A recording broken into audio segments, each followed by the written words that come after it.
Let's move to Tom Porter now, speaking on environmental monitoring and science. He is the Environmental Monitoring and Science Manager from the Gisborne District Council, and he's going to be talking about trends and key indicators for Tairāwhiti State of the environment's likely impacts of climate plans and significant natural areas. Kei a koe, Tom.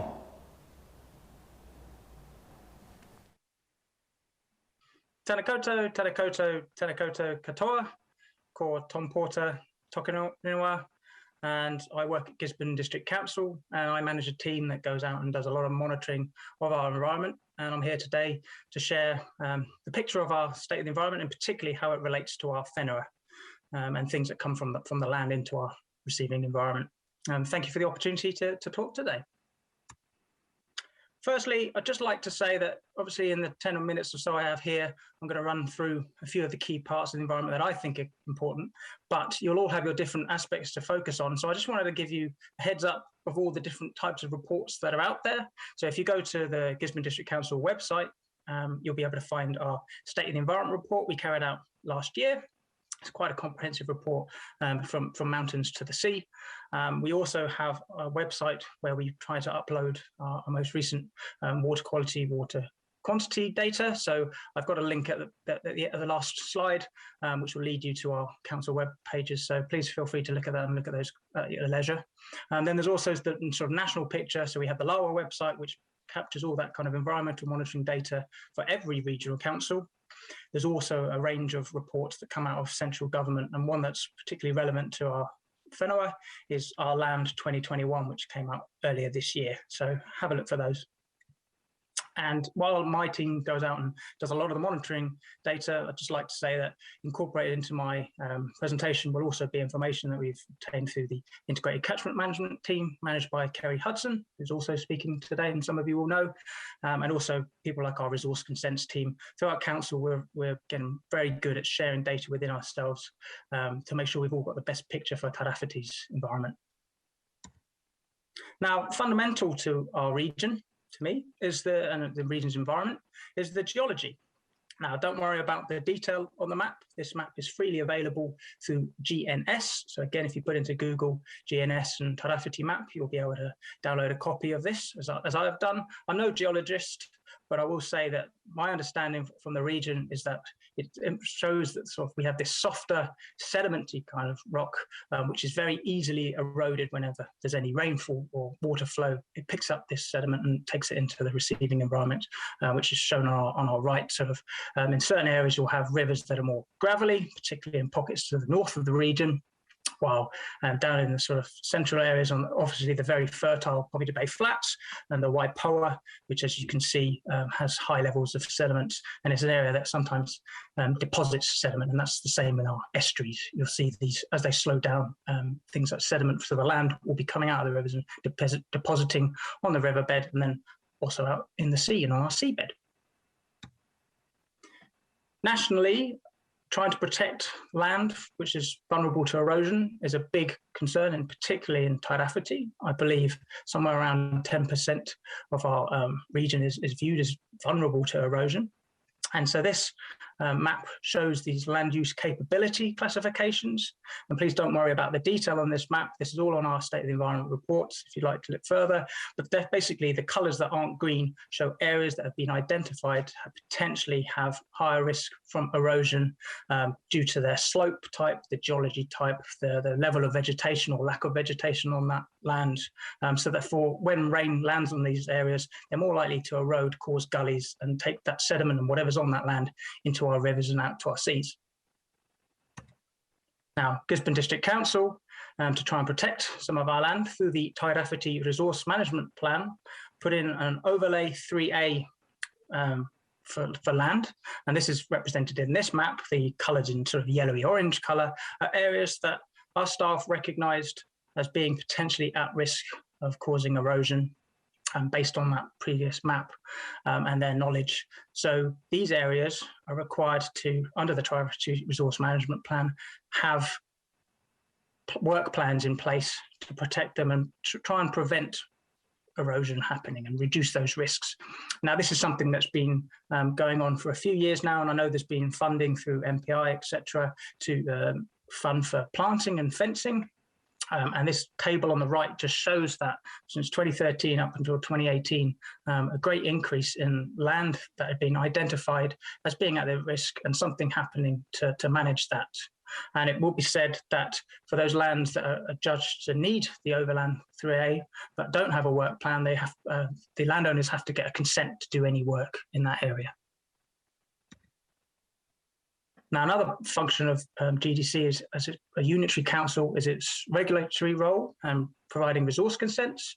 And a couple of years ago, the National Environment Standards for Plantation Forestry came out, which gave some rules and regulations for harvesting in particular. And one of these key aspects was building on those land use risk.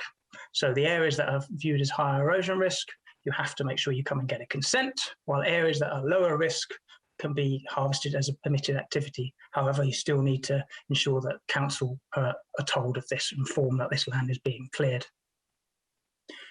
The chart on the right, I think is very interesting as someone who's relatively new to Tairāwhiti. I've been here about 18 months. And I've seen the amount of logging trucks going to the port in Gisborne. And I've always wondered whether it's increasing or not. And this is showing that certainly from the early 2000s up until 2018, yes, there's that increase, and it'll be interesting to see what's happened since then. And this is as a result of the planting that happened post-Cyclone Bola in 1988. And all those trees were planted then, and they've come to maturity in this period, and that's when they've been cleared. Now, this is an area in the Tairāwhiti farm, which is sort of in the middle of the region behind Tola kind of area. And this shows how in 1945, the whole area had been cleared and it was pretty much pastoral farming. Cyclone Bola hit in 1988, and you can see some pockets of the lighter color, which is where landslips has happened and there's been erosion. And then following Bola, there's this range of planting to try and protect the land, hold the soil, reduce this gullies and this erosion. And so in 2012, you can see a big blanketing of mainly pine, I believe, throughout the field, holding it together and stopping these slips from happening. However, as I mentioned, as those trees have come to maturity, they've been cleared. So these areas have now been cleared, and managing that is a key part of the National Environment Standard for Plantation Forestry, and also going forward. And I believe Kerry Hudson will be talking about more of that later. One thing I just wanted to share of some technological advance that I think we'll all be interested in the region is LIDAR. It's basically a laser beamed from a plane onto the floor, and as it reflects, it shows the contours of the land. And what's really interesting about LIDAR to me is that it captures the elevation that you just don't get through aerial photography. So it really does show where cliffs are, contours, gullies, that kind of thing. So we have on the bottom left, certainly on my screen, is the Waiapu River. And you can see through the LIDAR the different strands of the river as it braids there towards the coast, which is quite beautiful actually, but it also shows the contours of the land. And then the two pictures in the top right are the same picture, but one taken through aerial photography and the other taken through LIDAR. And you can really see the depth and the clarity coming through the LIDAR of the different contours on the land. And actually, in fact, right in the middle, if you can see my cursor point there, we believe there's a couple of historic Kumara pits. Now, the interesting thing for LIDAR for us and others throughout the region is that this enables us to have that better picture of what land we need to be protecting, where we can plant, what needs to be reverted and set aside, and where's lower risk and more normal behaviours can carry on. Now, the impact on the Whenua will then have an impact on the receiving environment. And I'd just like to talk for a few slides on water quality and the impact that this has, and in particular sediment, which is generated naturally from the geology. As I've said, the region itself is got a lot of soft sediments, so it's naturally that. There are some areas of hard rock, but the soft sediments do dominate a lot of the region, so that's easily picked up through rainfall and deposited in rivers and watercourses. But our land uses exacerbate that. If it's a clear area with nothing binding the soil together, then any heavy rain will pick up that sediment and take it down into the receiving watercourses. Now, my team goes out and takes water quality. Peter Hancock, some of you may know, is their team leader, and they go out and take samples across the region about once a month for most rivers at 45 different sites, and taking a whole heap of water chemistry, nutrients, dissolved oxygens, and also proxies for sediment. And that's what these two pictures are doing, the team out on different days. I'd like to focus on sediment. As I say, that's a key thing that comes off our Whenua and affects the life in our rivers. So I'd just like to share a couple of graphs now. So this first one is total suspended solids, which incorporates sediments and other bigger bits that are maintained in the water that come in through runoff from the land, etc. And I'd just like to focus on a couple of sites. I'm conscious that there's a lot of writing on there. That's because we've got all of the sites across the region included in this graph to try and give you that representation. If you want to see this in more detail, as I say, please have a look on our website, and you can select per site and have a look at all the data for that. But just for this overview, I'd like to highlight a couple of areas. One, which is the Waipoua down at Kanakanaya and the Matafero, where you can see the total suspended solids go relatively high and cause a high level of suspended solids in the river. While we have another area further up the coast on the Mangatutu and the Wharekahika rivers, where you can see the levels of suspended solids are pretty low, and it's quite a clear river. Now, that is confirmed and reinforced by clarity. And the picture on the right is one of our team, Bridget, looking at a clarity tube. And a clarity tube is 1 meter long. You take water in the tube, hold it up to your eye, and you see how far you can see. So the most you're ever going to be able to clarify is in this test is 1 meter, because that's how long the tube is. So on our graph here, it's a strange graph for me as a scientist. Normally, when we're looking at contaminants and things in rivers, we want the graph to be low, close to zero for most things. But for clarity, we want it to be as high as possible. So for this graph, the Waipoua sites that I mentioned on the other slide have low clarity because of all that suspended solid, meaning you can't see through it. And that's reflected in the clarity, having low down.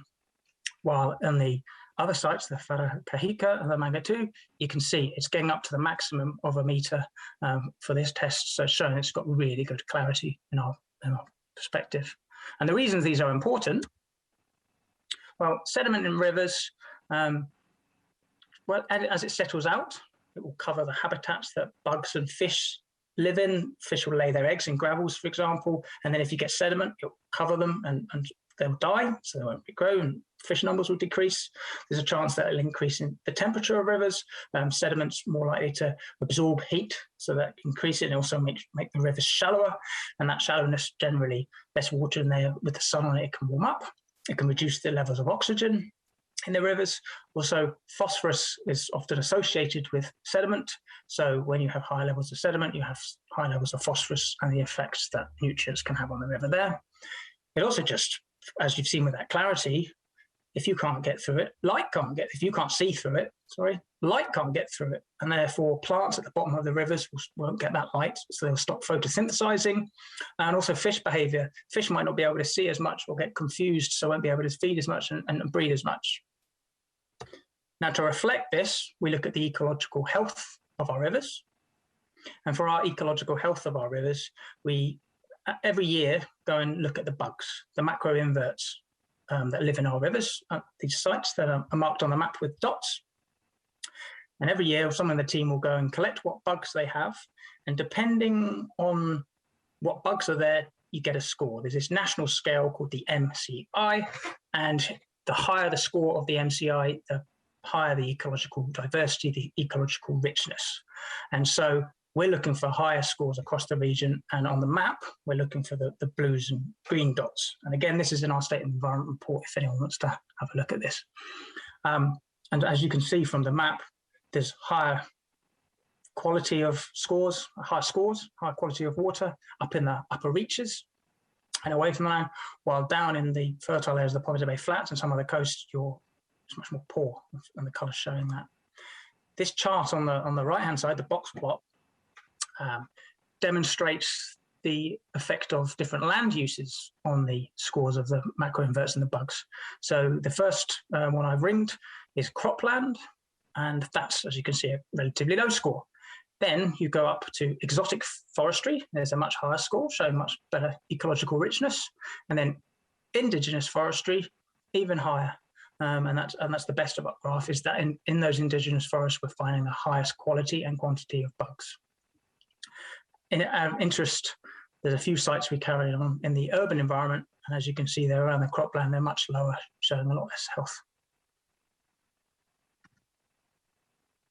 One thing just to mention is that we're developing freshwater catchment plans, and we're working with our communities, Whenua, to develop these plans by 2025. Apologies about the formatting for this slide, it's gone a bit odd. However, by 2025, we all have to develop catchment plans under the National Policy Statement for Freshwater Management. And we are starting to do this. We're currently working on the Motu catchment plan, and we'll be looking to carry on plans for every catchment throughout the region. We have to do it by 2025. We're forced to do that by central government. And the fundamental principle under the National Policy Statement is Te Manawa Te Wai, which is the health of the water above everything else. And that's what we need to focus on. To do this, my teams are going to be going out to carrying on their state of the environment reporting, and also carrying out investigations, specific targeted investigations into sediment and other contaminants throughout the region. We also want to be considering Mātauranga Māori and making sure that's incorporated into it, and carrying out other investigations such as fish surveys, and making sure we've got a good representation throughout the region. Well, thank you very much for your time. I hope this is an interesting, and if anything of interest, please do, I think at the panel discussion, we'll have a chance for any questions. My email address is there, and please feel free to reach out. I'm more than happy to share information. Thank you very much for your time, and enjoy the rest of the day. Kia ora. Tom, thank you for your time and your expertise pertaining to that particular kaupapa.